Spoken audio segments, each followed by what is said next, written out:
Hello everyone, welcome to सागर बंसल। कैसे आप सभी लोग।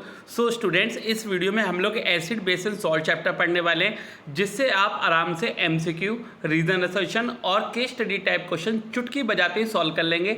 आप लोग जानते हो, जब भी मैं वीडियो लेके आता हूँ बहुत धमाकेदार वीडियो लेके आता हूँ, बहुत ईजी कॉन्सेप्ट में आपके लिए वीडियो लेके आता हूँ। सो इस वीडियो को लाइक जरूर कीजिएगा अगर आपको समझ में आती है, और 5 जनों को जरूर शेयर कीजिएगा ताकि सबसे इजी कॉन्सेप्ट हर बच्चे तक पहुंच पाएं और चुटकी बजाते ही क्वेश्चन सॉल्व हो जाएं। आप लोग सागर पेंसिल को यूट्यूब और टेलीग्राम दोनों पर ज्वाइन करके रखें ताकि आपको मैथ्स, साइंस, रीजनिंग कभी कोई प्रॉब्लम इनमें आए ना। स्टार्ट करें मेटल्स एंड नॉन मेटल्स। बच्चे लोग 9th क्लास में हमने एक टॉपिक पढ़ा था एलिमेंट्स। एलिमेंट्स आपके डिवाइड होते हैं तीन कैटेगरी में, मेटल्स, नॉन मेटल्स और मेटलॉइड्स। हम लोग मेटलॉइड्स आगे वाले फर्दर पार्ट्स में पढ़ेंगे, इस पार्ट में हम लोग नहीं पढ़ेंगे। इस पार्ट में हम लोग फिजिकल प्रॉपर्टीज तक पढ़ेंगे मेटल्स एंड नॉन मेटल्स की, राइट। तो एलिमेंट्स आपका डिवाइड होता है किस किस में, मेटल्स में और नॉन मेटल्स में, ठीक है। नाउ पॉइंट नंबर 2 देखिए, मेलिबिलिटी। बच्चे लोग, मेलिबिलिटी का मतलब होता है कि कोई भी एक आपका एलिमेंट है वो शीट की फॉर्म में कन्वर्ट हो जाता है। जैसे कि आप लोगों ने देखा होगा कि हम लोग छत पे टीन डाल लेते हैं, उसे टीन नहीं बोलते, टिन मेटल बोलते हैं, यानी कि मेटल आपका शीट में कन्वर्ट हो जाता है। जैसे आपकी एल्यूमिनियम फॉइल्स है, वो आपके चॉकलेट के पैकेट्स में, आपके दवाइयों के पैकेट्स में इस्तेमाल होती है, तो वो शीट में क्यों कन्वर्ट हो जाती है, क्योंकि वो मेलिएबल है। डक्टाइल का मतलब होता है बच्चे लोग, that means that element can be convert into wire. आपको पता है कॉपर और एल्यूमिनियम के वायर इस्तेमाल होते हैं, तो वो डक्टाइल हैं, इस वजह से वो किस में कन्वर्ट हो पाते हैं, वायर में कन्वर्ट हो पाते हैं, ठीक है। पॉइंट नंबर 4 बच्चों, metals are good conductor of heat and electricity. Metals आपके गुड कंडक्टर होते हैं, यानी कि उनके थ्रू इलेक्ट्रिसिटी और हीट दोनों पास हो सकती है। शीट के फॉर्म में भी कन्वर्ट हो सकते हैं और वायर के फॉर्म में भी कन्वर्ट हो सकते हैं। जैसे सोडियम है, पोटेशियम है, कैल्शियम है, मैग्नीशियम है, बच्चे ये सब क्या होते हैं, ये सब आपके मेटल्स होते हैं, ठीक है। Point number 5, very important point, इसके ऊपर डिक्टो एक क्वेश्चन आपका पेपर में बनता ही बनता है। All metals are solid except mercury which is liquid. अब पेपर में क्वेश्चन क्या आएगा कि एक ऐसे मेटल का नाम बताइए जो लिक्विड स्टेट में होता है, तो वो कौन सा मेटल है आपका, वो है मरकरी, और मरकरी का सिंबल Hg। याद रखेंगे बच्चे लोग। तो मरकरी का सिंबल क्या होता है, Hg। मरकरी का सिंबल क्या होता है, Hg। मरकरी का सिंबल क्या होता है, Hg। तो वो आपका लिक्विड स्टेट में होता है, ठीक है। चलिए आगे, मेटल्स आपके इलेक्ट्रोपॉजिटिव होते हैं। कैसे होते हैं मेटल, इलेक्ट्रोपॉजिटिव। क्यों, क्योंकि वो इलेक्ट्रॉन को लूज करते हैं और कैसा चार्ज एक्वायर करते हैं, पॉजिटिव चार्ज। कैसा चार्ज एक्वायर करते हैं, पॉजिटिव चार्ज। कैसा चार्ज एक्वायर करते हैं, पॉजिटिव चार्ज। मेरे साथ यही याद कर लेंगे सही बच्चे, इसलिए उन्हें क्या बोलते हैं, इलेक्ट्रॉन डोनर। क्या बोलते हैं, इलेक्ट्रॉन डोनर। क्या बोलते हैं, इलेक्ट्रॉन डोनर, ठीक है, याद रहेगा। आगे बढ़ें, चलिए। नाउ बच्चे लोग, कौन सा ऐसा मेटल है जो अबंडेंट है, अबंडेंट का मतलब सबसे ज़्यादा पाया जाता है अर्थ क्रस्ट के अंदर, वो है आपका एल्यूमिनियम। तो एल्यूमिनियम आपका सबसे ज़्यादा मेटल पाया जाता है 7%। कितना परसेंट, 7%, ठीक है। नॉन मेटल आपके इलेक्ट्रिसिटी कंडक्ट नहीं करते, हीट कंडक्ट नहीं करते, ना मेलिएबल होते, ना डक्टाइल होते, यानी कि उल्टी प्रॉपर्टी होगी सारे मेटल की। But non metal are brittle. Non metal क्या होते हैं, ब्रिटल होते हैं, यानी कि उनके ऊपर अगर हैमरिंग करेंगे तो वो टूट जाएंगे। क्या हो जाएंगे, वो टूट जाएंगे, याद रहेगा। आगे बढ़ें, चलिए। नॉन मेटल आपके इलेक्ट्रोनेगेटिव होते हैं। कैसे होते हैं, इलेक्ट्रोनेगेटिव। कैसे होते हैं, इलेक्ट्रोनेगेटिव। क्यों, क्योंकि वो एक नेगेटिव चार्ज को गेन करते हैं, एक इलेक्ट्रॉन को गेन करते हैं, और कैसा चार्ज एक्वायर करते हैं, नेगेटिव चार्ज। कैसा चार्ज एक्वायर करते हैं, नेगेटिव चार्ज। इसलिए उन्हें क्या बोला जाता है, इलेक्ट्रॉन गेनर। क्या बोला जाता है, इलेक्ट्रॉन गेनर। तो इलेक्ट्रॉन लूजर कौन हुए, यानी कि मेटल्स। इलेक्ट्रॉन गेनर कौन हुए, यानी कि नॉन मेटल्स, याद रहेगा। चलिए, point number 10, oxygen and carbon are 2 most important non metal which are responsible for the existence of life on earth. देखिए, ऑक्सीजन आपको पता है हमारे रेस्पिरेशन में काम आता है, जिससे हमारी बॉडी के अंदर एनर्जी मिलती है, और कार्बन, हमारे सारे फूड कंपोनेंट जो होते हैं आपके, वो ज़्यादातर कार्बन से मिलकर बनते हैं, कार्बन कंपाउंड होते हैं। इसलिए ऑक्सीजन और कार्बन जो है वो बहुत इंपॉर्टेंट है हमारे एग्जिस्टेंस ऑफ लाइफ के लिए अर्थ के ऊपर, क्योंकि बिना ऑक्सीजन के लाइफ नहीं चलेगी और बिना खाने के भी लाइफ नहीं चलेगी। तो ऑक्सीजन और कार्बन ये 2 ऐसे एलिमेंट हैं या 2 ऐसे नॉन मैटर है जिसपे हमारी लाइफ ज़्यादातर डिपेंड होती है। यहाँ तक बात क्लियर समझ में आ गई? आगे बढ़िए। अबाउट मेटल्स, मेटल्स क्या होते हैं? मेटल्स की प्रॉपर्टीज देखिए, gold and silver are the most malleable metal. अगर आपसे एमसीक्यूज में पूछा जाता है कौन से दो ऐसे मेटल हैं जो सबसे ज़्यादा मेलेबल हैं, तो आप क्या क्या बताएंगे? गोल्ड और सिल्वर। क्या क्या बताएंगे? गोल्ड और सिल्वर। एल्यूमिनियम की फॉयल आपकी बिस्किट के पैकेट में, चॉकलेट के पैकेट में, मेडिसिन में, सिगरेट में इस्तेमाल की जाती है। क्यों? क्योंकि वो मेलेबल है। कैसी है वो? Malleable.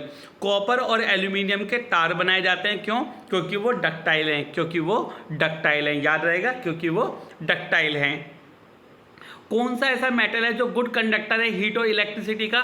That is silver. Silver is the metal which is best conductor of heat and electricity, which is the best conductor of heat and electricity.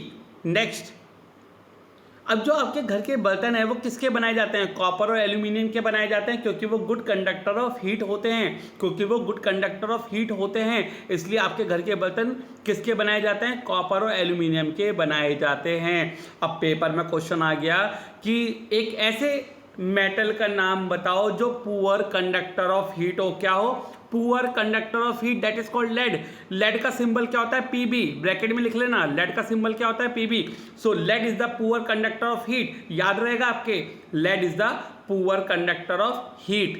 Question number 16, जो आपके घर के इलेक्ट्रिक वायर हैं वो किसके बनाए जाते हैं? कॉपर और एल्यूमिनियम के। किसके बनाए जाते हैं? कॉपर और एल्यूमिनियम के। क्यों? क्योंकि वो गुड कंडक्टर ऑफ इलेक्ट्रिसिटी हैं। क्योंकि वो गुड कंडक्टर ऑफ इलेक्ट्रिसिटी हैं। आगे बढ़ें, पॉइंट नंबर 17 देखिएगा। जो इलेक्ट्रिक वायर होते हैं उनके ऊपर एक कोटिंग होती है। आपने देखा होगा आपके जो घर के तार हैं उसके ऊपर एक प्लास्टिक की कोटिंग होती है। क्या होती है? प्लास्टिक की कोटिंग होती है। कैसी होती है? प्लास्टिक की कोटिंग होती है। जानते हैं आप लोग प्लास्टिक की कोटिंग होती है, राइट। वो कोटिंग किसकी होती है? पीवीसी की कोटिंग होती है। किसकी कोटिंग होती है?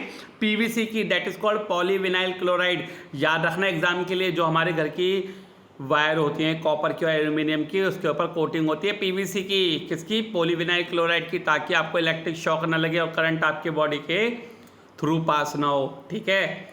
नेक्स्ट, मेटल जो होते हैं वो लस्ट्रस होते हैं, यानी उनकी शाइनी सरफेस होती है। जैसे सिल्वर है excellent reflector of light, silver है excellent reflector of light, silver है एक्सीलेंट रिफ्लेक्टर ऑफ लाइट। याद रहेगा आप लोगों के पक्का। जैसे कि आप लोग यहाँ से एक क्वेश्चन और अराइज होता है, जो आपका गोल्ड है, प्लेटिनम है, सिल्वर है, वो आपका ज्वेलरी बनाने में क्यों इस्तेमाल किया जाता है? गोल्ड है, सिल्वर है, ये आपका गोल्ड, सिल्वर, प्लेटिनम आपका ज्वेलरी बनाने में क्यों इस्तेमाल किया जाता है? क्योंकि इनकी शाइनियस सरफेस होती है, क्योंकि ये लस्ट्रस होते हैं। याद रखेंगे। आगे बढ़ें, चलिए point number 19, the metal lose their shine और ब्राइटनेस। अब आपसे क्वेश्चन पूछा जाएगा कि जो मेटल है वो अपनी शाइननेस, वो अपनी ब्राइटनेस थोड़े टाइम बाद लूज क्यों कर देता है? सपोज करिए मैं चांदी का ब्रेसलेट पहनता हूँ, ठीक है, या अंगूठी पहनता हूँ मैं चांदी की, सोने की, तो कुछ टाइम बाद वो काली क्यों पड़ जाती है? क्योंकि उनकी रिएक्शन हो जाती है, ऑक्सीजन से ऑक्साइड बना लेगा, कार्बन डाइऑक्साइड से कार्बोनेट बना लेगा, सल्फर डाइऑक्साइड से सल्फाइड बना लेगा, जिसकी वजह से उनकी जो सरफेस है वो कैसी हो जाएगी? डल हो जाएगी। कैसी हो जाएगी? डल। फिर आपको उसे साफ करानी पड़ेगी, है ना। मेटल्स जो होते हैं वो आपके जनरली हार्ड होते हैं, बट दो ऐसे मेटल होते हैं जो आपके सॉफ्ट होते हैं और आसानी से नाइफ से कट हो सकते हैं। अब आपसे मैं पूछता हूँ हार्डनेस का मतलब क्या है? हार्डनेस का मतलब है कि वो आसानी से नाइफ से कट हो जाए। हार्डनेस का मतलब क्या है?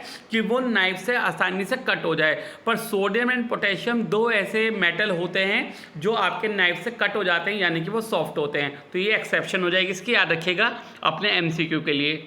पॉइंट नंबर 21 देखिएगा, मेटल्स आर स्ट्रॉन्ग। मेटल सारे के सारे स्ट्रॉन्ग होते हैं। जैसे कि आपको पता है कि आयरन जो है वो बड़े बड़े स्ट्रक्चर में इस्तेमाल किया जाता है बनाने में। क्यों? क्योंकि वो स्ट्रॉन्ग है। But except sodium and potassium, क्योंकि वो सॉफ्ट हैं तो वो नहीं इस्तेमाल किए जाएंगे। सारे मेटल सॉलिड होते हैं except mercury which is liquid. ये हम पहले भी पढ़ चुके हैं कि जो मरकरी होती है वो लिक्विड फॉर्म में होती है। तो ये आपका MCQ में आ सकता है। जनरली मेटल के हाई मेल्टिंग और हाई बॉइलिंग पॉइंट होते हैं, यानी कि उन्हें पिघलने में और गैस बनने में टाइम लगेगा, बट सोडियम एंड पोटेशियम को छोड़ के। और मेटल की डेंसिटी कैसी होती है? हाई डेंसिटी मेटल की होती है। ठीक है, याद रहेगा आपको। ठीक है, सागर बंसल को यूट्यूब और टेलीग्राम पर जरूर ज्वाइन कर लीजिएगा, आपको बहुत बेनिफिट होगा।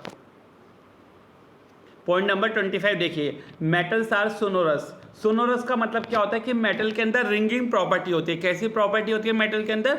रिंगिंग प्रॉपर्टी होती है, रिंगिंग साउंड प्रॉपर्टी होती है। यानी कि जैसे आपको पता है म्यूजिक इंस्ट्रूमेंट की जो म्यूजिकल इंस्ट्रूमेंट की जो तार होते हैं, जैसे सितार हो गया, वायलिन हो गया, वो किसके बनाए जाते हैं? मेटल्स के बनाए जाते हैं। क्यों? क्योंकि वो उनकी रिंगिंग प्रॉपर्टी होती है।